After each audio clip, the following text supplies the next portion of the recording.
të jenë fshehura në offshore etj. Por Belinda Balluku llogari vetëm apartamente shkon 50 milionë euro.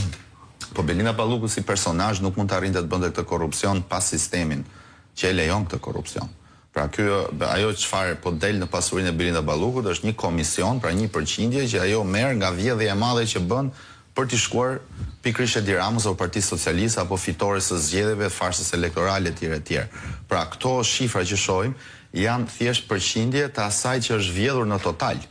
Pra, nëse në qarkun e Fierit Belinda Balluku fiton 12/4 atë qark, t'jeni të garantuar që e ka fituar me miliarda euro të dhëna si koncesione, si parqe fotovoltaike, si para që ka paguar për të blerë për vota, si njerëz që ka futur në punë për t'i punësuar, gjitha nga taksat e shqiptarëve kanë dalë. Pra, çfarë pasurie bëjnë këta personazhe individuale, është thjesht një përqindje shumë e ulët ndaj vjedhjes madhe që është bërë buxhetit të Shqipërisë dhe është bërë në terma 10 miliard euro, sepse kjo rilindje, pra kjo qeveri në këto 12-13 vite ka menaxhuar gati 100 miliard euro fonde, 100 miliard euro buxhet.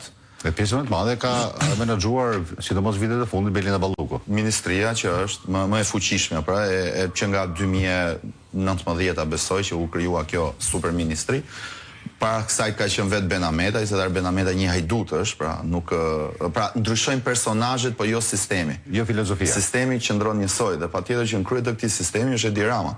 Dhe për këtë arsye, ai sot është i trembur për të lëshuar atë që e pati kamikaze për t'i zbatuar çdo lloj porosie, sepse e di që radha do jetë tek ai vet shumë shpejt. Sigurisht radha do jetë tek ai, është pjesa e Akshit, është cilësuar si Akshi kopshti privat i Edi Ramës, me familjar të përgjuar, janë edhe videot e filmuara nga Ergyll Agasi.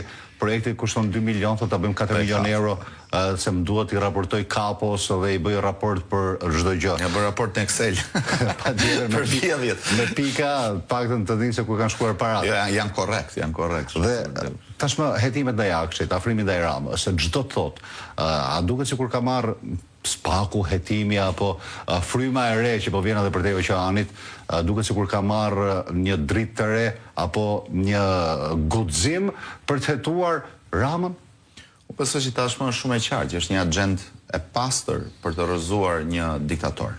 Dhe një diktator patjetër do rrëzohet me akuza të forta për familjarët, personale, për bashkëpunëtorët e tij më të afërt, etj. Por patjetër që jemi vetëm në fillimet e saj. Pra, unë jam i bindur që çfarë do dalin në javët në vazhdim, në ato përgjime, në ato video, në ato foldera. Po pra, sepse vetëm nga një folder i Ergyll Agasit, pra vetëm nga një dosje që ai kishte në kompjuter, doli Akshi, po aty janë diku te 100 dosje. Pra ai ka filmuar çdo aferë. Pra Ergyll Agasi nuk ka qenë koordinator i Akshit, ka qenë koordinator i gjithë qeverisë. Pra ka thirrur çdo lloj ministri, ka thirrur çdo lloj grupi kriminal, ka thritur çdo deputet, ka thritur çdo drejtor të madh agjencish dhe ka bërë biseda tërkohës drejt për drejta dhe me Edi Ramën. Pra, kuptohet që ato që do dalin, video publikuar nga Soti Berisha të automjeteve që dilin nga Sorreli. Pikërisht, edhe Gjobës që është vënë në Sorrel para 2 javësh, pra shumë herët, pra. Por ajo që ne e dim që do ndodhi është që patjetër do ndodhi skenari i Maqedonisë Veriut në vitin 2015, kur përgjimet dolën dhe rrëzuan, le të themi, atë skenar alla Zelenski, skenar alla Gruevski. Gruevski ndjes. Alla Gruevski. Po ai skenar do ndodhi, pra patjetër ai skenar. Do dalin përgjimet, do shmontohet kjo qeveri. Do drama njësoj si ajo? Pasi tumbi zgjedhjet, po. Ka mundësi që po. Po.